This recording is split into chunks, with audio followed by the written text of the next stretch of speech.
Hello everybody, this is B2Buckina7, and this, unless the following rooms leading up to the horrible room take up too much time, well, this will probably end up being the last video I'll be doing. Anyway, I saved, so now time to find out. Yeah. I don't know why he thinks this is a good gimmick at all, but it isn't. Seriously, you mess up once, and yeah.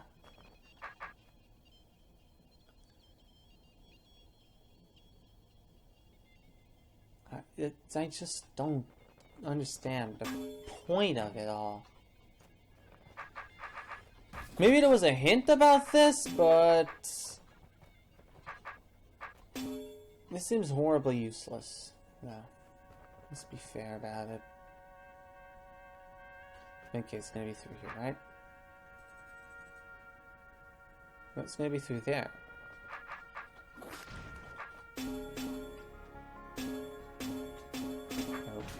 Wait, what?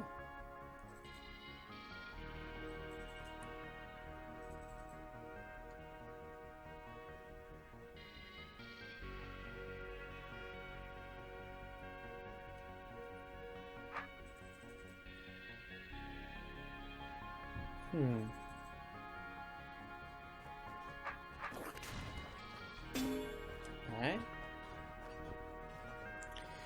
Yeah, okay.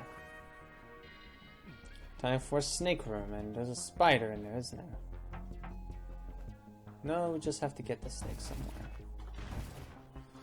Now, where can I kill this snake?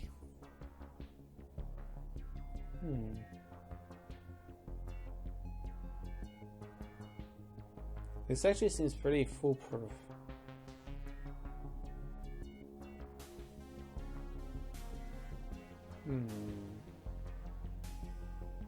Trying to find a good spot, and it's actually pretty hard.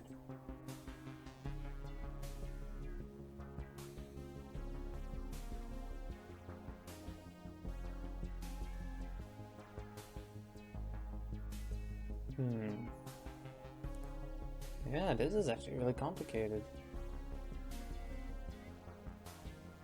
Huh.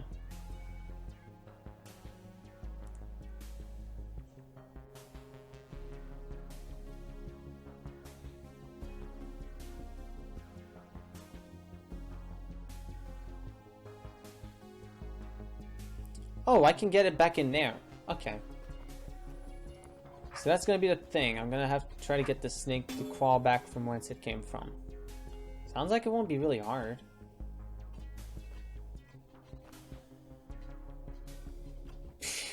Come on.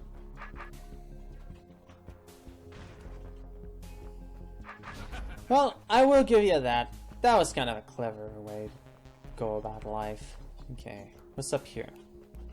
There's no checkpoints, I'm very afraid. Okay, it's just another room.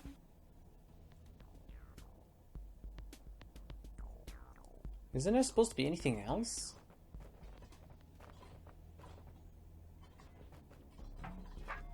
Okay, so now the goblin's here.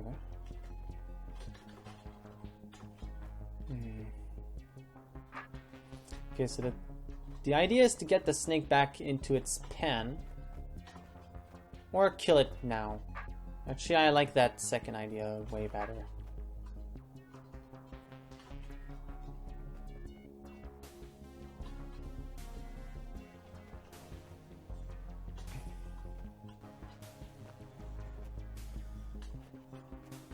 Just gotta figure out how to make that happen. Actually, now that I've shrunken it enough, it shouldn't be too hard to get it to cooperate with me.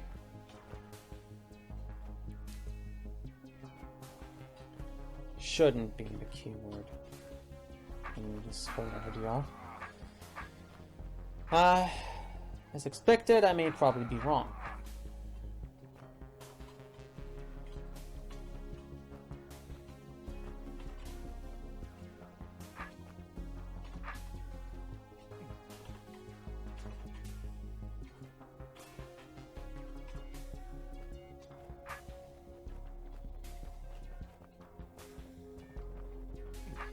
Hmm.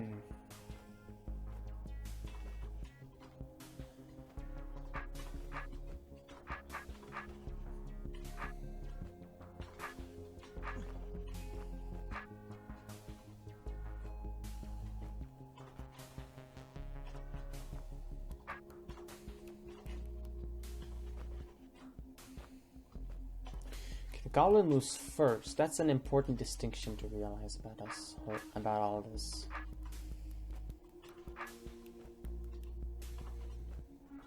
Or does it? No, it doesn't. Okay. That's also an important distinction to make. Alright.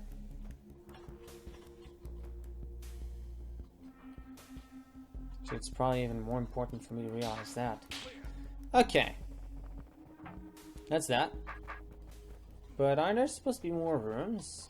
Like, I haven't found any incredibly long rooms yet. No. I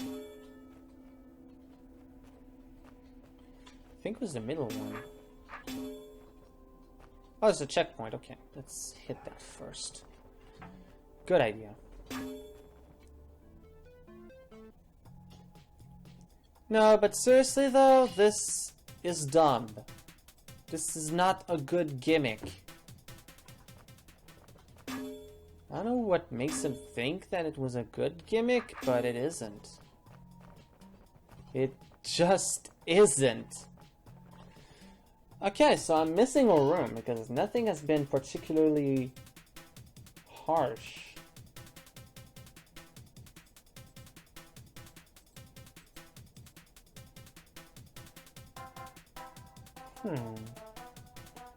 Is it a secret wall? Yes. Yes, it is. I found a little culprit. We're about 7 minutes in. And I'm not looking forward to this. It's gonna be horrible. Alright. Now, for the occasion, because of how crazy long this room is, I decided to bring up a list of questions that I may answer while doing this thing. So, yeah, I've got about 5 questions. I'll bring them up if I really don't have anything to talk about besides this is dull. So, yeah, enough foreshadowing.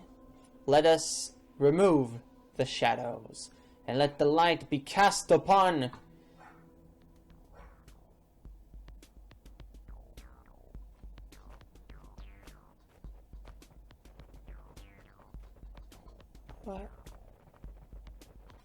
What is this?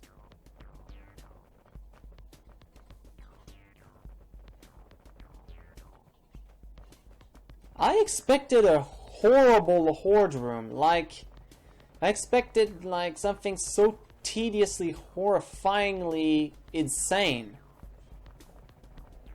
This is honestly a letdown.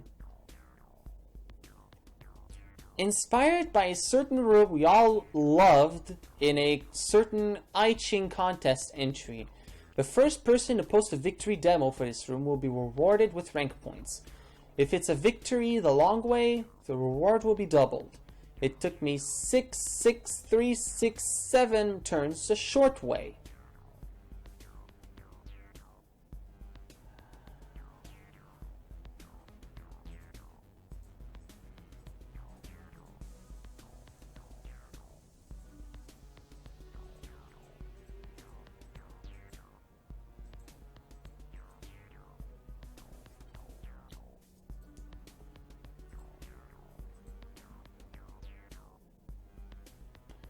Okay, so there's a shortcut.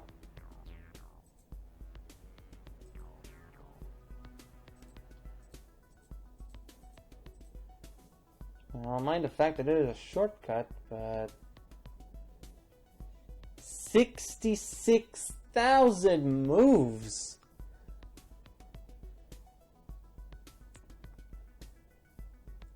Also, this is inspired by a room people loved.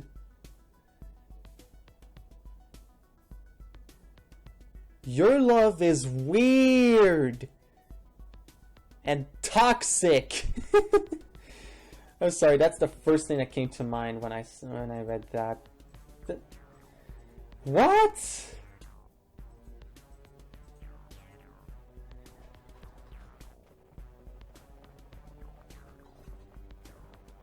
The fact that he says that this is a room people love, that's just laughable. That is just utterly laughable.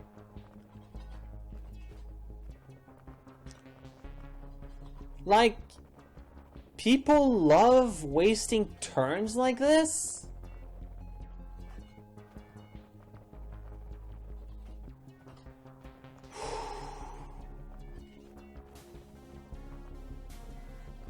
What in the ever-loving heck? Okay, I want to look for any holes and any loopholes here. Because it seems to me like if there's a short way, it's going to involve some exploit.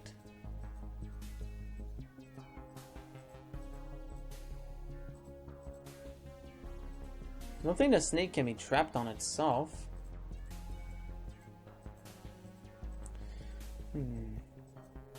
Does that mean there's a place I can kill a snake? Alright, let's remove this.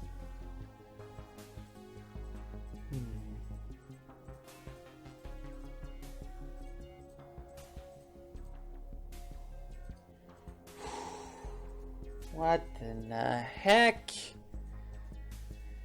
This is even worse than anything I could have pictured. I assumed it was gonna be like a horrible horde room, but wow, this is so much more bland. And frankly, considering the contents of some of those rooms, those tedious orb puzzles, I don't know why I'm surprised to find out that this is what it is. Anyway, as far as I can see, there's no loopholes to be had here.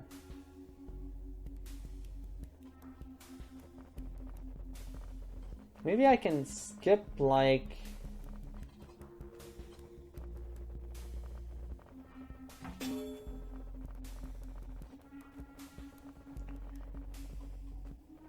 horizontally?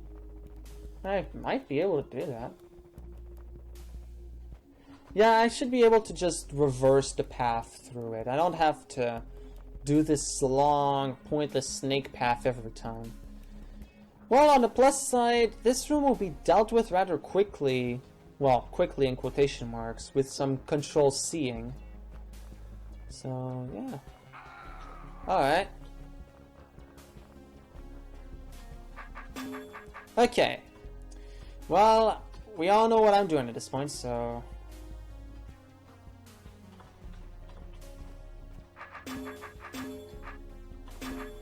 Alright, I guess now it's time to do some talking about stuff. Well, this is a room. Okay, yeah, I'm gonna try to whittle down some of those questions. Maybe I won't even go through them all. Or maybe I'll run out of questions. Probably that second one. So, I have gathered 5 questions in the Caravol chat room before starting this video recording, so... yeah, next time I might open like more questions to other people, but in the past that hasn't exactly like gotten much response, so I prefer the more instant way. Anyway, so yeah, I have 5 questions. The first one from Nuntar. How many houses have Christmas lights on my street? Well, I looked around just a little bit before starting this video to be able to answer that question, and the street right now, it's dark outside right now, and I think there's like 2 houses on the whole street that have Christmas lights. Of course, it isn't like a huge street. There aren't like that many lights, but yeah, there's only 2 houses that seem to have a decent amount of decorations. They're not full-blown decorations all over the front lawn or anything, but they do have a few decorations, and yeah. Yeah, of course, since this video is probably going to be coming out way after Christmas, I'd like to specify that right now it's December 22nd, so yeah, just making that clear for everyone. However, there is an old folks retirement home right by our house, and on some of the patio, patio. I don't know how to pronounce that, but like that, you know, that little slab of concrete that's right outside an apartment room where you can go out and stuff. Yeah, on some of those, some people have put Christmas decorations there, which is pretty cute, I guess. But yeah, aside from that, we do not have that many decorations. Yeah. It seems our street doesn't really feel that festive.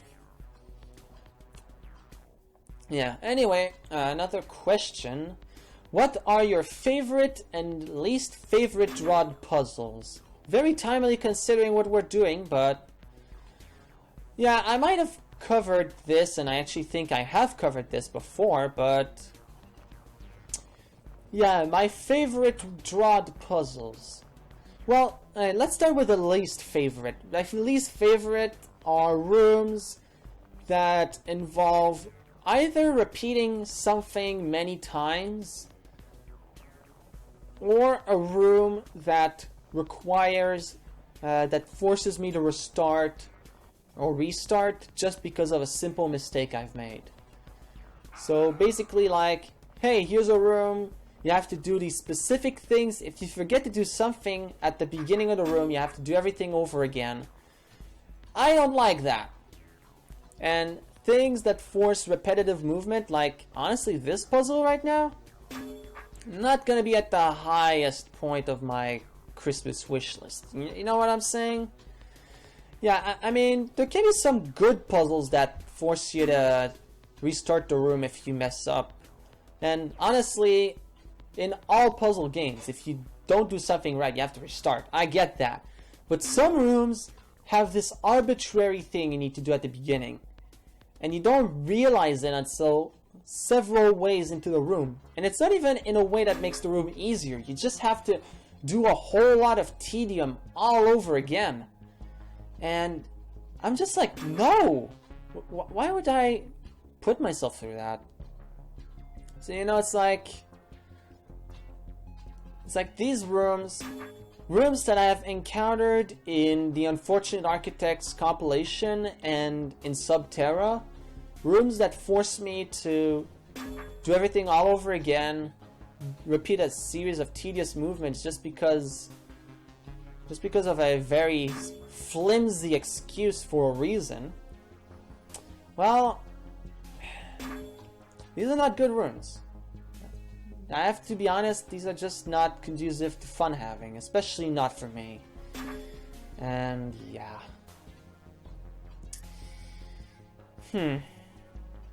But yeah, how about the good puzzles? What do I like? Well, it's no secret that I have a weird enjoyment for horde hack and slash rooms that the community in general does not seem to share.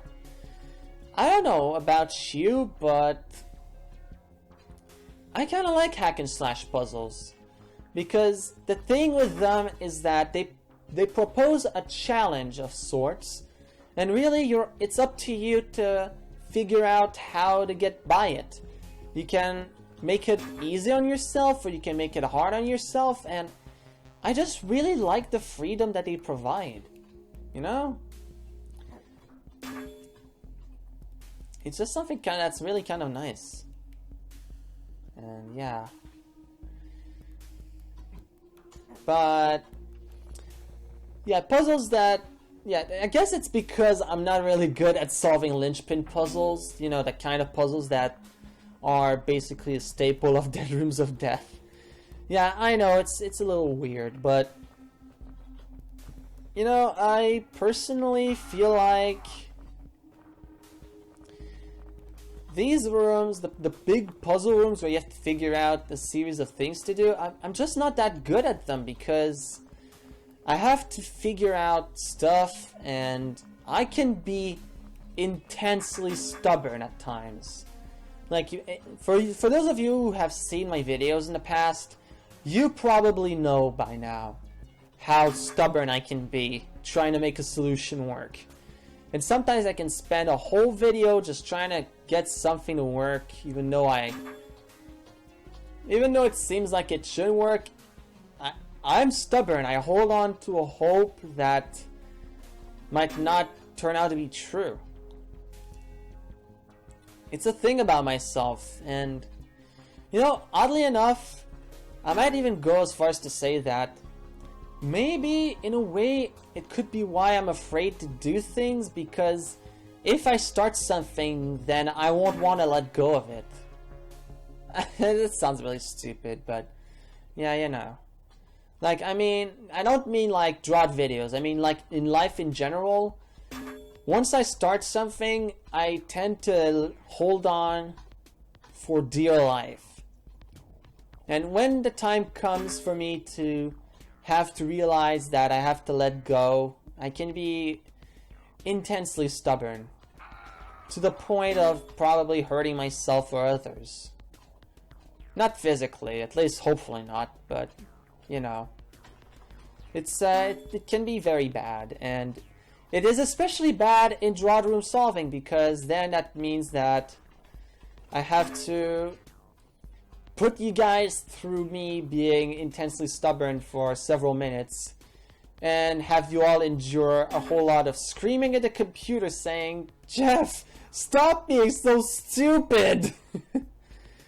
Yeah, I can be very stubborn, but yeah, the thing with hack and slash puzzles, now, the interesting thing is that those puzzles, those don't put me in a situation where I stubbornly try to get something to work that doesn't work. Generally, at least. The thing is, I can just mostly go about things whichever way I please, and generally the room will be done. So, in a way, that's why I might play holds that people might not be such a big fan of, because these are the kind of things that I actually kind of don't hate.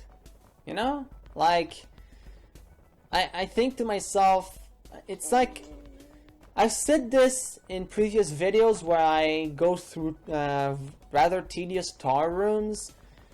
Tar slashing for me is a nice way to just kind of shut off my brain, because I know most of the tricks of the trade when it comes to cutting through tar, so I just kind of let the autopilot go through everything. So in the end, it allows me to shut off my brain, and it's kind of cathartic in some crazy way.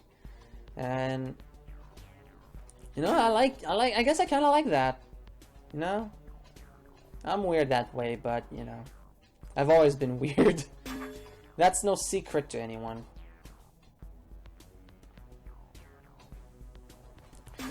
Yeah, but as for actual puzzles, they do feel very gratifying when I figure them out on my own. Like, several years ago, I probably could not have solved like half of the holds that I ended up solving. And of course, there are some times where I kind of need to spoil a solution. For me, it just kind of ruins the experience, because, well, I mean, if I have to ask for help, then I'm just gonna fall on a slippery slope where I'll end up asking help all the time for that specific hold. So that stubbornness comes in again to play, and I don't want to ask for help, because then I'll depend on help in order to solve every room ever. But yeah, in the end, I like hack and slash horde rooms, because those are fun. I enjoy playing through them. They're a nice little break from racking my brain and trying to solve a crazy room. And most importantly, they can even be a break from horrible rooms, like all of those stupid orb puzzles or stuff like this. We're already at 25,000 moves, by the way. This is insanity. complete utter insanity. This room is just... Well, it's a good thing I had those questions on hand, or else I wouldn't have anything to talk about. Alright, well, anyway. That's my answer to that question. In summary, I like hack and slash rooms.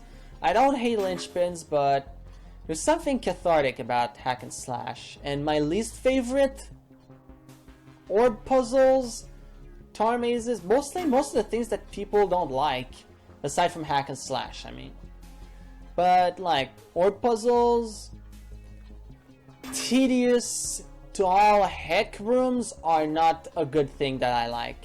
In fact, they're a bad thing that I very much hate. So yeah, that's that. Alright, so next question. Nuntar asks me, what's my favorite anime? Well, I'm gonna disappoint 100 million people here by saying that I'm not much of an anime person. Yeah, honestly, I always kind of prefer more Western kind of entertainment. Anime for me just, I don't know, it doesn't seem very right to me. Like, I kind of imagine a certain kind of thing, and in a way the language barrier doesn't really help that much. And as for the translations, like the subs, because I'm not, when I watch an anime, I'll generally, if I watch an anime, I won't watch the dubs, because I want to preserve the original voices, of course. But, except in certain cases, like I guess maybe Pokemon or Dragon Ball, which are two animes that I've tried to marathon through, but I never really managed to get anywhere with that. But anyway, as for the actual animes that I've watched like 3. One of them I won't talk about due to its nature, but the other, well, I can definitely talk about that, and it's JoJo's Bizarre Adventure, and it was actually the very first anime that I really checked out, and you know what? It's actually really interesting. Like, it's very silly at times, and it is formulaic, especially in its third series, Stardust Crusaders. But overall, I've had a good experience watching JoJo's Bizarre Adventure.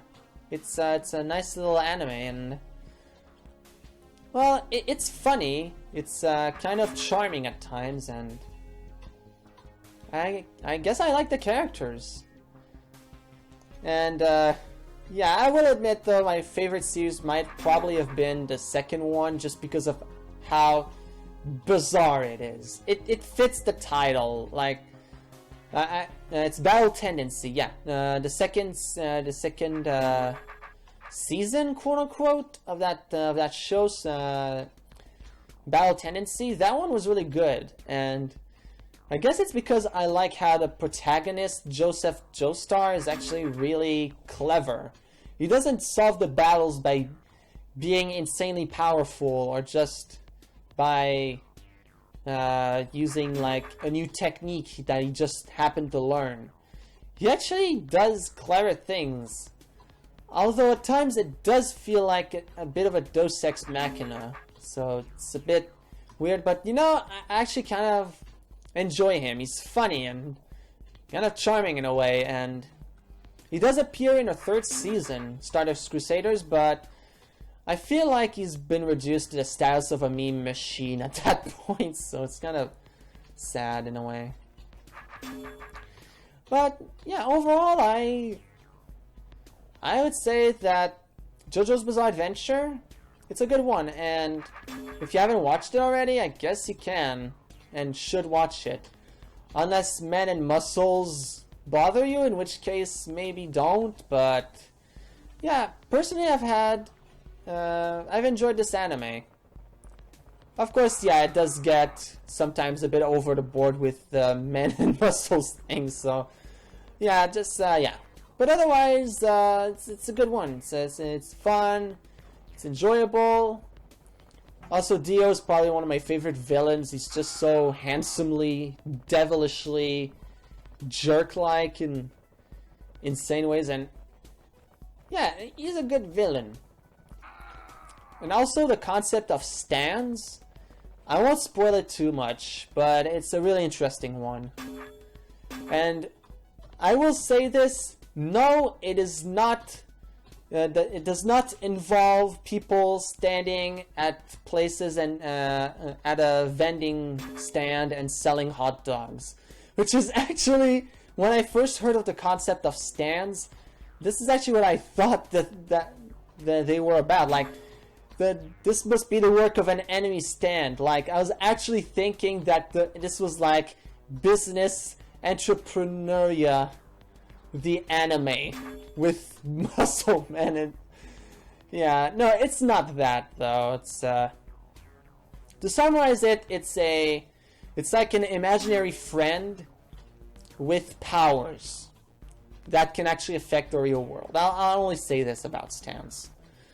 But aside from that, JoJo's Bizarre Adventure is a good one, and the 4th season of it, as we speak, is currently being produced, and I'm looking forward to seeing what that'll lead. No, I will not read the manga because I'm not a fruit enthusiast. Leave me alone about that. I won't even allow anyone to ask me that thing. I am not reading the manga. I'm not reading the apple or the bananas or the pears. I don't care about their increasing powers. I will not read the mangoes. There. Because I'm too lazy and I prefer the visual adaptation anyway. And besides, there's like controversy with a dub, with a translation of a manga for JoJo's Bizarre Adventure, and it was badly translated.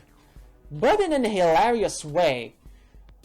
Although I like stupidly hilarious things, but if I am to experience the thing, I'd rather experience it in a good way. So no, I will not behold the beautiful Duwang.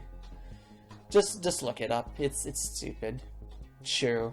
Anyway, that's that for the anime. Aside from that, I actually haven't really watched much in terms of anime. I used to watch Pokemon as a kid, and as I said earlier, at some point I tried to go through the Dragon Ball series, but in the end, I didn't really finish that. I feel like I should probably go do that. I was in the middle of the 3rd saga, from what I recall. I think it was the Blue Ribbon or Red Ribbon, something like that. Anyway, I should probably get back to that because there's some interesting parts that do come up later on from what I hear, and I'd like to get around to seeing that. Also, Per Pilaf is really silly, and yeah. Aside from that, other animes, I began watching Gintama. It's actually like an anime that was recommended to me by a friend of mine. And it's really silly. It's basically an anime that is mostly satirical, and honestly, I feel like it does kind of a good job at that. I've watched like only the first 10 episodes of it though, so I can't really make an overall judgment of the anime. But what I've watched of it is actually pretty neat. So yeah, that. But yeah, as for anime, I'd say JoJo's Bizarre Adventure has been the most pleasurable experience for me out of all of them. So yeah, aside from that, yeah, I don't really watch that many other anime. I may watch more in the future. I hear about One Punch Man, and I might check it out sometime. But honestly, I'm probably just gonna stick to Western stuff because I'm a pleb. I'm a plebeian pleb. Anyway, enough ums. That's my answer to the question. Favorite anime? I'd say JoJo's Bizarre Adventure. So, next question. How did you find out about DROD? And what did I like about it when I first found out about it? Well, how did I find out about it? I think I already went over the backstory of how I stumbled across the Animus of Death, but I guess I can go over it again here because we won't be leaving here anytime soon. 40,000 moves, good grief. Anyway, yeah. Let me get my words back in my brain and then in my mouth. How did I find out about DROD? Well, the story really begins in 2003. I'm browsing the website GameXtazy, which is basically a site where you can just find games. And back in the day, that's pretty much where I went to find games. I would just go there, input in a search terms level editor or level creator and stuff like that, and I'd just try out random games that had level editors in them. And that's really how I got exposed to most of the games that I know about. Well, some of the really early ones. I remember there was like Dr. Lunatic's something with cheese. I forget the full name, but it's like this top-down game with with silly 3D graphics, I think. It was really cartoony, but basically I think it was like a sort of a not a shooter. It's like one of those games, top-down view, and you shoot at things. I guess maybe like Binding of Isaac. But yeah, I don't remember the full name. It's Dr. Lunatic something. But anyway, enough conjecture. Basically, one day I'm just kind of looking around more level editor games, and I find this game called DROD Architects Edition. I download it, curious. I open up the level editor, and basically I just make a room full of brains with a stairway at the end. And I test it, I play through it, I kill all the brains, and at the end I was like, man, this game is not very good. I tried to get through the first level, but I wasn't really hooked by it, so I just kind of let it be, and I didn't really check it out again. So anyway, after that, fast forward to 2005, I was in the spiderweb software community for Subterra, and basically what happened is that Subterra and Crystal Shard ended up migrating from spiderweb software to the Caverns forums, because from what I recall, spiderweb software wanted to focus on those RPG games like Avernum or other things like that I don't remember. So basically, spiderweb software decided that Subterra would not be hosted on their site anymore. We migrated to Caverns forums. Subterra became free, and yeah, from that point onward, I pretty much I was now a member on the forums, and that exposure to Deliriums of Death would eventually lead me to try out the game and then buy it, and then the rest is history. Like things like an event number 1, for example. So yeah, that was really that, to be honest. And so what was really the big draw about DROD for me? It had a level editor. Honestly, back in those days, you know, like when I was about 8 or 9 or 10 or so, what I liked was creating things. So I spent a lot of time looking up games that had level editors in them, and DROD just happened to be one of those games, and I guess it just stuck ever since. So yeah, it was really the level editor. If DROD had not had a level editor, I would have never been a part of this community. Most likely not. Because yeah, back in the day, it had to have a level editor, because I needed to express my creativity. And I still do. So yeah, I guess I came for the level editor and I stayed for the clever puzzles. Well, no, I stayed because of the community. The community was the one thing that made me stick around for DROD, and eventually end up loving it. So yeah, that's really that. Back in the day, I probably didn't really care that much about what the game was. If it had a level editor, I was all good and set to go. Of course, the level editor was too complicated. I would probably end up like trashing it. So yeah, in the end, like, I practically just ended up not quite caring what the games were. Well, what I would say is that because of that, I ended up being exposed to a very wide variety of games.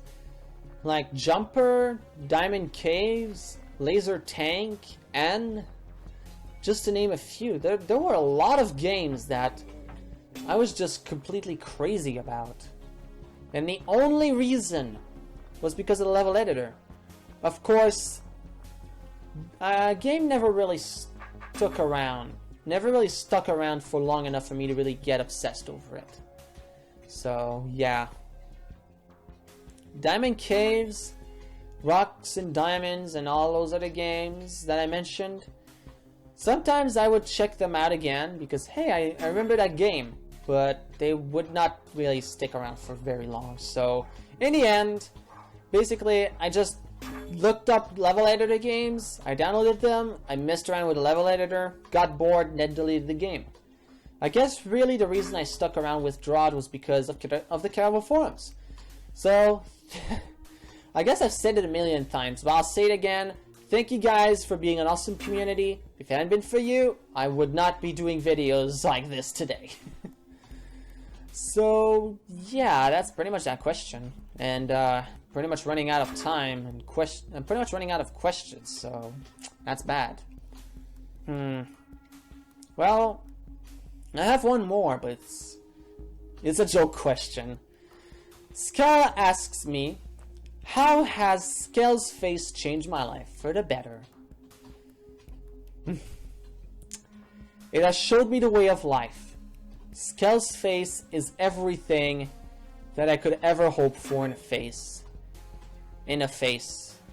It's just magical and holy and other adjectives of the kind. I mean, yeah, it's grand, it's wonderful, it's the equivalent of a pasta dish. Whereas not having Scale's face would probably be like leftover pasta dish. And yeah, I'm gonna maybe make a controversial opinion here, but I don't like leftovers. Although I don't know if it's just because of the way my mom just kind of microwaves it, but I have never known a single leftover meal that really tasted better than the original product. Which has led me to believe the following: microwaves are the worst cooks ever. Full stop. Microwaves just aren't good. Although, to be fair, I don't know if it's actually the microwave or if it's the water or the freezing or the... No, not the freezing, but I mean like the refrigerating. Yeah, thank you, brain. The refrigerator, it makes food cold. Actually, maybe that's it, because cold food is not very good. In fact, I would go so far as to say that cold food is just not fun. 60,000 moves. You know, I thought this was actually going to take a lot longer than this. I don't know why, I'm kind of underwhelmed by this room. I expected something far more demanding and far more annoying. In reality, it's just Control plus 5 the game. Of course, back in the day, no one had Control plus 5, so I pity those poor souls. I wish no one would have to live in these dark times. But they have to. Anyway, back to the leftovers. Refrigerators and microwaves just don't do good food. And the biggest issue is that leftovers happen almost all the time. So, yeah. It's just... I don't know. Maybe there's a good way to cook leftovers, but I have yet to taste it. Basically, is what I'm saying. So, until I do, I will say that leftovers are bad and just move on with my life. So yeah, we're almost done here. Just a little more. Maybe this will make things more interesting. A little percussion beat. Beathro is a drummer. Yeah, Beathro wanted to be in a band. Probably be the Smiters. Except the Smiths ended up saying this sounded too much like their name and decided to have it copyright punched in the face. So yeah, that was pretty dumb and sad. So Beathro just decided to actually be a Smite Master instead. But, you know, when he wants to and waits enough times, he could be a good orb drummer. Okay, actually that drum dum dum drum dum drum dum drum, that just reminded me of Discotheque by U2. Like the intro to that song. I'm stupid. I need to stop saying things that are dumb. Why do I keep doing that? Alright. One more loop and we are done here. So yeah, that's... I actually managed to go through all the questions. Oh, we're actually done. Okay, so...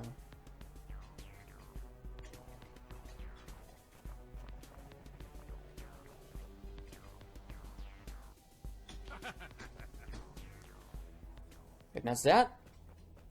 46 minutes this video is.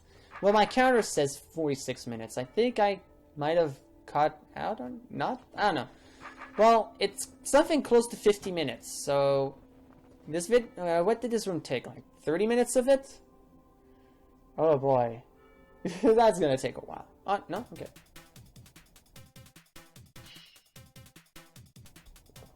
Actually, let me check if I forgot anything. Nope, that's 100%. I'm not gonna do the Fruit of Life levels because I know what to expect from that. So yeah, that's that.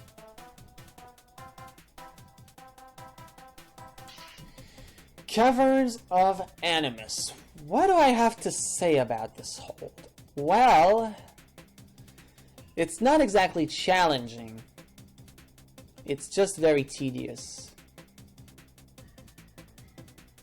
Like, it had a promising start with Once Down and those clever roach rooms, but then it just dropped the ball and decided to fill up space with orb puzzles. And not just orb puzzles, but orb puzzles multiplied by even worse stuff. Mimic orb puzzles, tar maze orb puzzles. Do I need to make my case here? I think this pretty much says it. Of course, I'm feeling generous because there were some good rooms in there, especially that room with the roach maze and the mimics. That one was really, really clever, and I loved it. But otherwise, honestly, this was kind of, yeah. Even the super long room ended up being disappointing. Yeah. That said, I'll give it a 7. It's not bad, but not great either. Alright. And Caverns of Animus is completed. This has been BeatThroughBuckina7 with that. I'll see you in the next project, whatever that ends up being.